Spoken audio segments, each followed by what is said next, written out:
तो कुछ जरूरी बातें जो मुझे आपसे करनी है। शुक्र परवरदिगार है, उसने मुझे और आपको हुजूर की उम्मत में पैदा किया है। और ये इतना बड़ा करम है अल्लाह का, इतना बड़ा करम है कि अगर इस शुक्रिये में पूरी जिंदगी सजदों में गुजार दी जाए तब भी इस एहसान का बदला नहीं अदा हो सकता है कि उसने हमें हुजूर की उम्मत में पैदा फरमाया है। हुजूर की उम्मत में पैदा होने का सबसे बड़ा फायदा तो ये है कि हुजूर की उम्मत आई सबसे बाद में है दुनिया में, और जन्नत में सबसे पहले दाखिल की जाएगी। ये सबसे पहला फायदा ये है।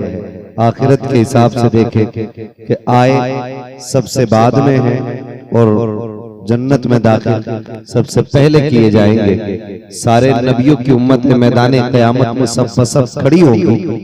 तो जब हिसाब की बारी आएगी, जब एक एक लम्हा हर शख्स को मुश्किल लग रहा होगा, उस वक्त मेरा फरमाएगा महबूब पहले अपनी उम्मत लेके आइए, हिसाब का आगाज आपकी उम्मत से किया जाएगा। ये भी फायदा हुजूर की उम्मत में पैदा होने का है कि आगाज हिसाब का हुजूर की उम्मत से होना है। और अगली बात मैं कहूँ, अल्लाह करे ये बात सबके दिलो दिमाग में उतर जाए, एक बहुत बड़ा फायदा हुजूर की उम्मत में पैदा होने का ये है कि आप जितने चाहो गुनाह कर लो, अल्लाह आपकी सूरतें नहीं बिगाड़ेगा, आपको जमीन में नहीं धसाएगा, आपके लिए जमीन फाड़ करके आपको जमीन दोज नहीं करेगा। वजह यह है, रब ने कुरान में फरमाया, मा कान अल्लाहु लियुअज़्ज़िबहुम व अंत फीहिम रसूला, महबूब हम इन पे उस वक्त तक अज़ाब नहीं करेंगे जब तक आप इनके दरमियान रहेंगे। और हुजूर क़यामत तक अपनी उम्मत के साथ रहेंगे। हुजूर क़यामत तक अपनी उम्मत के साथ रहेंगे। हुजूर आए, कायनात मुस्कुराने लगी। हुजूर आए, बेकसों को सहारा मिला। हुजूर आए, दर्दमंदों को चारा मिल गया। हुजूर आए तो जिन्हें जीने का हक नहीं था उन्हें जीने का आसरा मिल गया। और बल्कि अगली बात कहूं, तारीख गवाह है, तो हुजूर ने जब इस जमीन पर कदम रखा और देखा बेटियां दरगोर की जा रही हैं, मुस्तफा ने वो इनकलाब कायम किया, वो इनकलाब कायम किया कि जो बेटियों को कत्ल करने पर फख्र करते थे, आज वो बेटियों को पालने पर फख्र महसूस कर रहे हैं। ये इनकलाब मोहम्मद अरबी के आने से पैदा हुआ है, ये इनकलाब सरकारे दो आलम की आमद से पैदा हुआ है।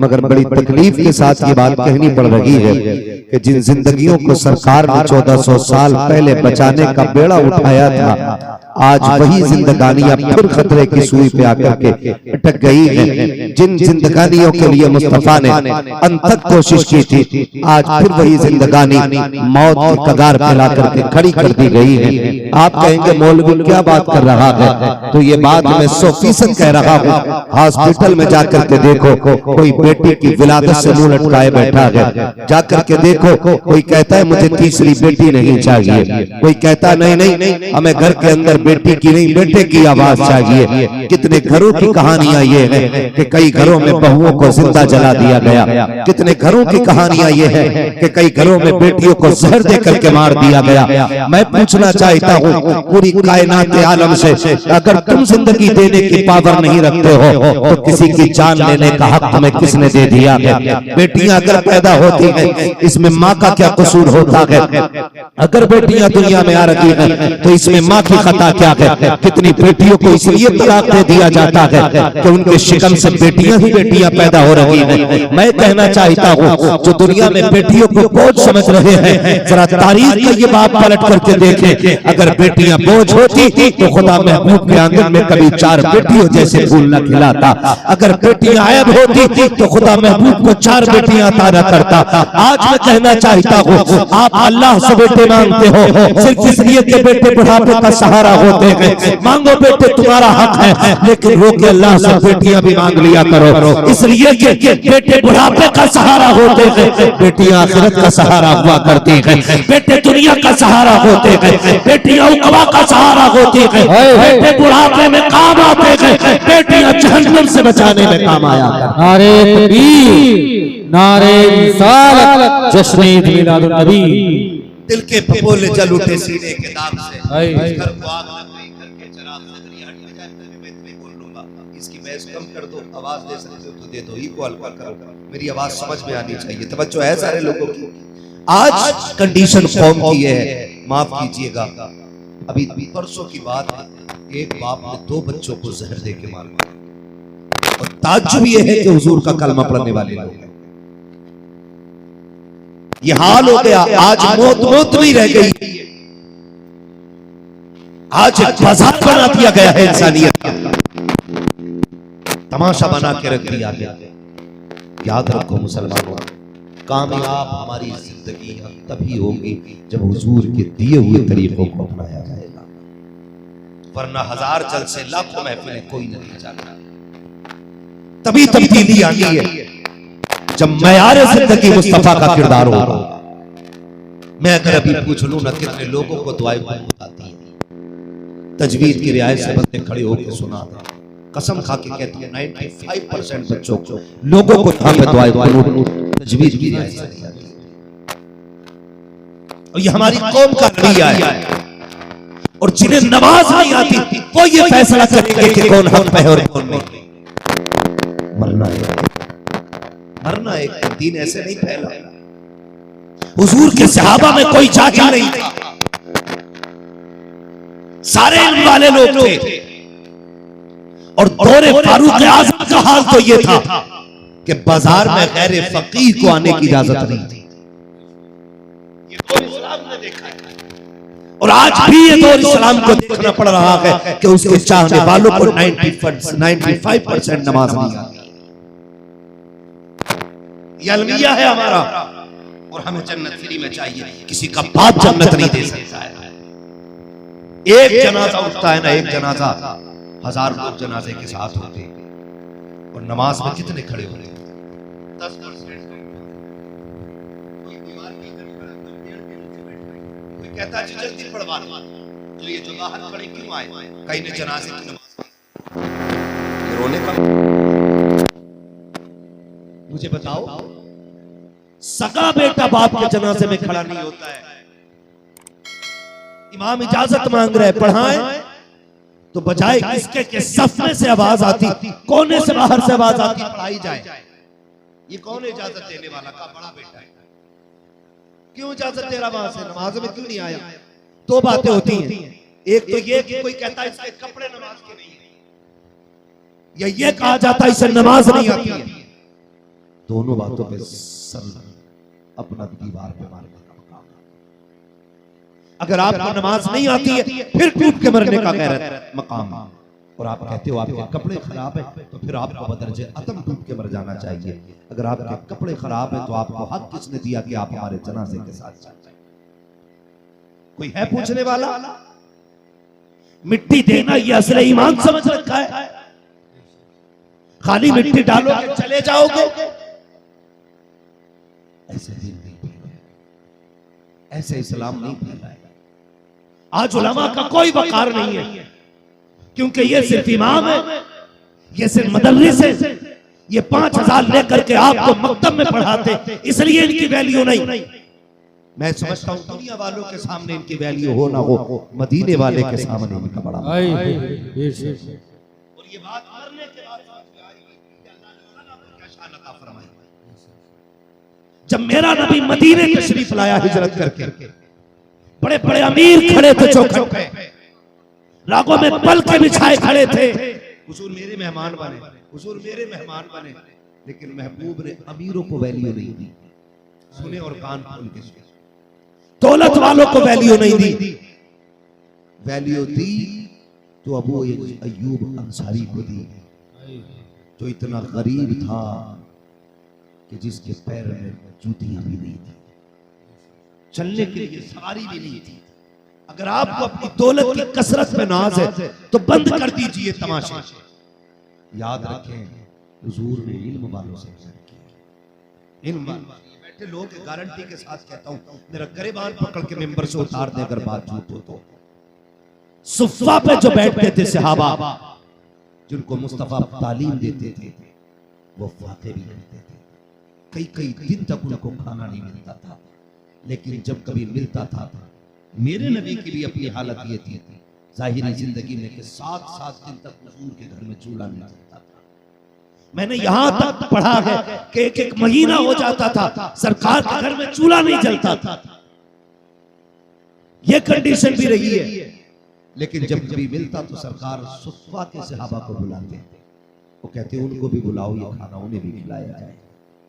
और आज हम ये कहते हो हाफिज जी ज़कात वाले, हाफिज जी खैरात वाले, मर के दे पूरी जिंदगी ऐश में गुजार लो। एसी और एयर कंडीशन रूमों में हम लोग जिंदगी गुजार रहे हैं, लेकिन जानते हो जब मौत का वक्त आता है उस वक्त एक तमन्ना जागती है, मैंने बेटे को डॉक्टर बना लिया है, मैंने बेटे को इंजीनियर बना लिया है, काश एक बेटे को कुरान का कारी बनाया होता, एक बेटे को इल्म दीन दिया होता। बताओ सेठ साहब इसकी क्या जरूरत पड़ गई? कहा जब रूह निकलना शुरू हो रही है, पहले टखनों में अटकी है, फिर घुटनों में आके रुक गई है, फिर आके कमर पे आके रूह ने डेरा डाला है, लेकिन रूह जब कमर परवास कर गई है, कमर को पार करके सीने तक रूह आई है, अब सीने से ऊपर जाने का नाम नहीं ले रही है। मैंने उलमा को फरमाते सुना है कि जब रूह निकलने का नाम न ले उस वक्त उनके सामने कुरान की सूरतें तिलावत की जाए, अल्लाह आसानी से मौत नसीब फरमा देता है। उस वक्त एहसास होता है काश एक बेटा कुरान का कारी होता, एक बेटा दीन का आलिम होता, एक बेटा हाफिज कुरान होता।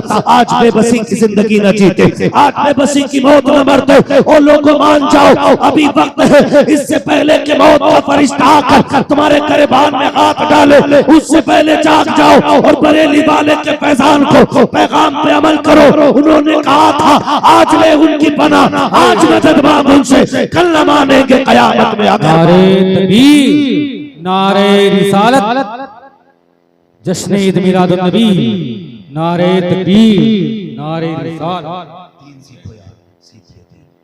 वक्त कब है, मौत आने वाली है, अब वक्त नहीं रह गया, अब वक्त नहीं है उछल कूद का। हमने 70 साल तक डांस किया है, कुछ नहीं किया, 70 साल।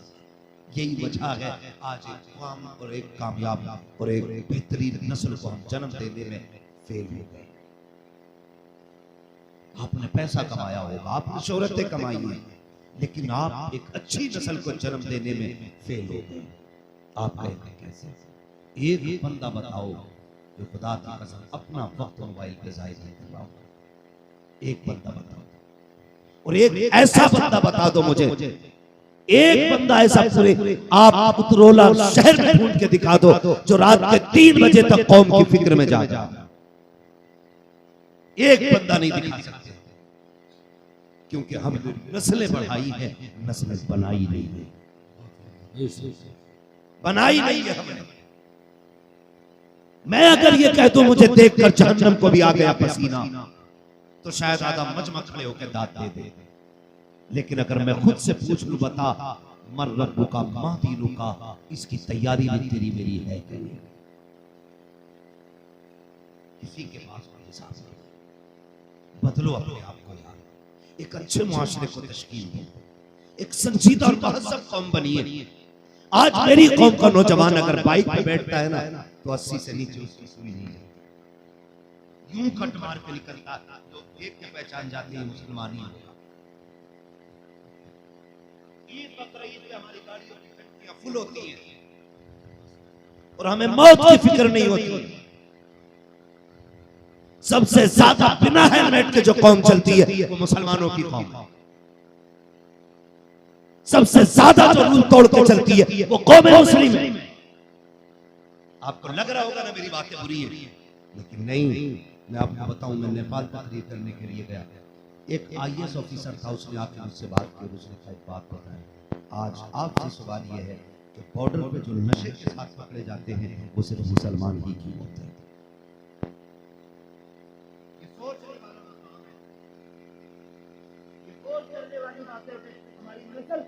खड़ी हो गई है। अगर हम समझाने पे आ जाए, हमारी कौम का जवान खड़े होकर कहता बियर ही तो पी है और क्या पी लिया,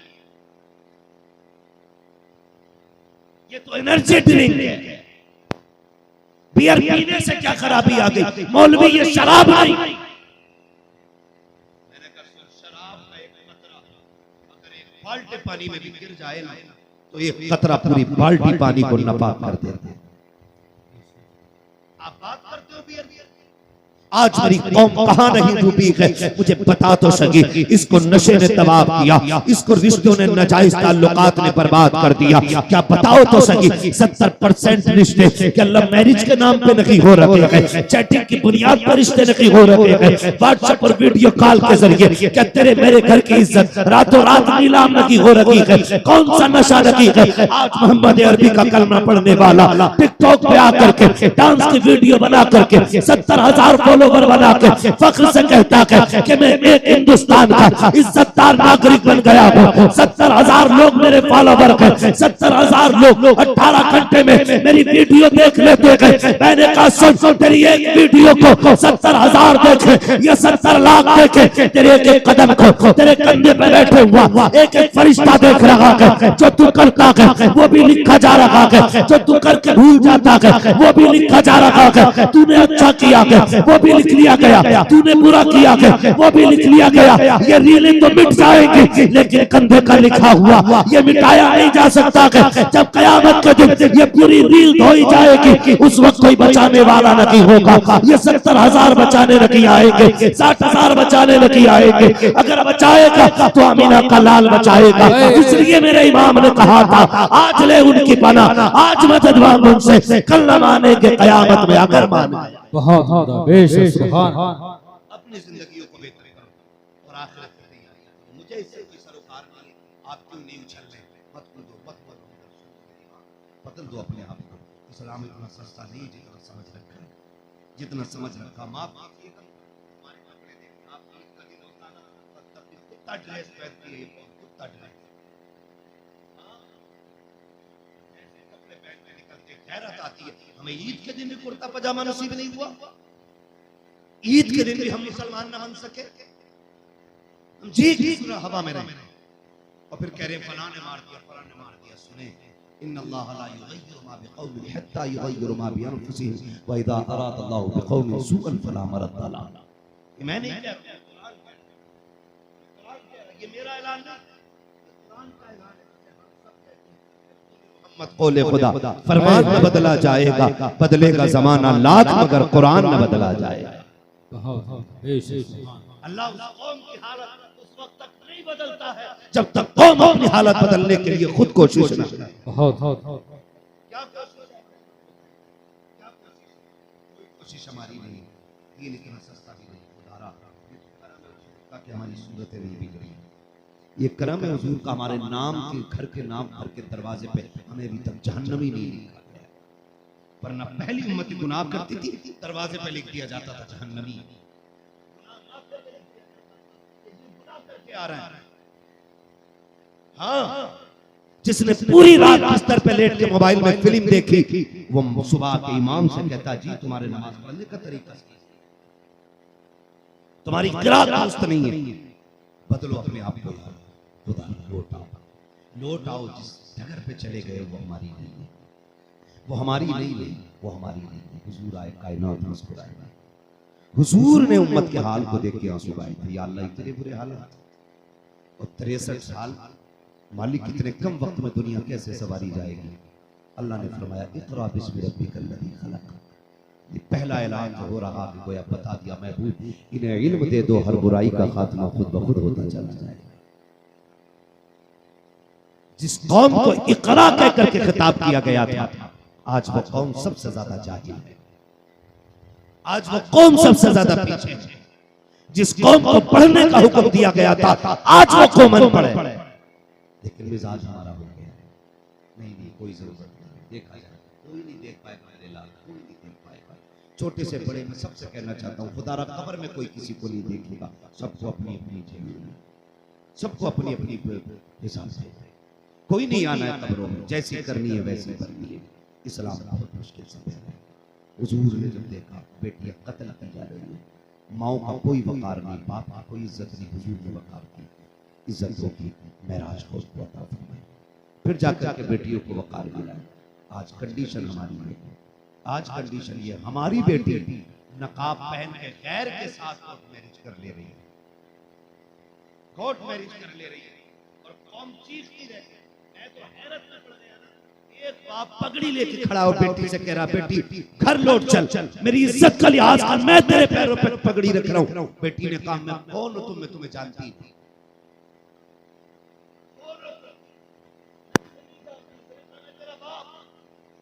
उसने कहा मेरी सफेद दाढ़ी का ख्याल कर। इससे मेरा कोई लेना देना नहीं। ये कौन बनाई हमने? एक रात के नारे और कूदने से कुछ नहीं होने वाला है। साल में एक बार कूद लेने से कुछ नहीं होगा। एक एक लम्हे के लिए तैयार होगा। खुदा की कसम अगर हम बेदार होते, हमारी बेटी में ये जरूरत नहीं थी कि वो पगड़ी बाप की ठुकरा के कह देती तू कौन है, तुझसे मेरा कोई रिश्ता ही नहीं। कल की बात है, कल की एक खेत में बच्ची की लाश हो क्या गया है हमें। हमारे होटल भी बड़े बड़े, हमारे मुंबई और पुणे में रहने वालों की इमारतें भी बड़ी बड़ी हैं, लेकिन इस कौम ने आज तक पेट तो रहा है। सोच रहे होंगे मौलवी जन्नत बांटने बुलाया था, ये तो छीनने के चक्कर में लगा है। मुझे पता मेरे बेटे जन्नत सस्ती नहीं है। अगर कोई फ्री बांट रहा हो तो मुझे भी उसका नंबर दो, मैं भी परिवार वालों के नाम करा लूं। हाँ, जन्नत सस्ती हो तो मुझे भी बताओ। मुश्किल है, मुश्किल। हमारी बेटियों की इज्जत थाने में चली गई। जो बाकी बेटी बेटियां जो बची वो जेलों में, और खुल के ये बात कही गई कि हम इनकी बेटियों को अपने बच्चों की मां बनाएंगे, और ये कौम फिर भी नहीं जाती। हम फिर भी पार्टियों में बियर पीते हैं, रात के 3 बजे तक मोबाइलों के नशे में डूबे रहते हैं। दोनों नशे, मोबाइल का नशा, शराब का नशा, दोनों नशे। नशे की पहचान ये जिसके बगैर रहा नहीं सकता। लत होती है। मोबाइल के बगैर रह सकता है? बंद करके दिखा दे मोबाइल के बगैर 24 घंटे किसी